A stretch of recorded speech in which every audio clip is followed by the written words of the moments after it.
প্রচন্ড বন্যার সময় এই বাছুরটিকে হঠাৎ করে মনে হয় আজরাইল ডাক দিয়েছিল, তাই সে পানিতে ঝাঁপ দেয় এবং সে পানির মধ্যে ডুবে যায়, তাকে দেখা যাচ্ছে না। কিছুক্ষণ পরে হঠাৎ করে বাছুরটিকে পানির উপর ভেসে থাকতে দেখা যায়, নদীর কিনারায় এসে পড়ে। বাছুরটিকে বাঁচার জন্য একটি লোক চেষ্টা করলেও সেও পা পিছলে পানিতে পড়ে যায়। তারপর সে সাঁতার কাটতে কাটতে বাছুরটির কাছে চলে যায়। বাছুরটিকে সে কংক্রিটের কাছে নিয়ে আসে এবং বাছুরটিকে বাঁচানোর চেষ্টা করে, কিন্তু পানির প্রবল স্রোতে বাছুরটি বারবার ভেসে যাচ্ছিল।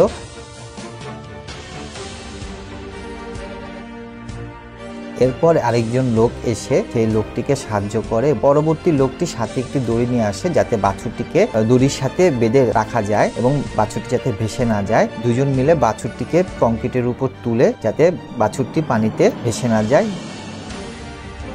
এরপর আস্তে আস্তে তারা রশির সাহায্যে বাছুরটিকে উপরে নিয়ে আসে। তো ভিডিওটি আপনার কেমন লাগলো তা কমেন্ট করে অবশ্যই জানাবেন।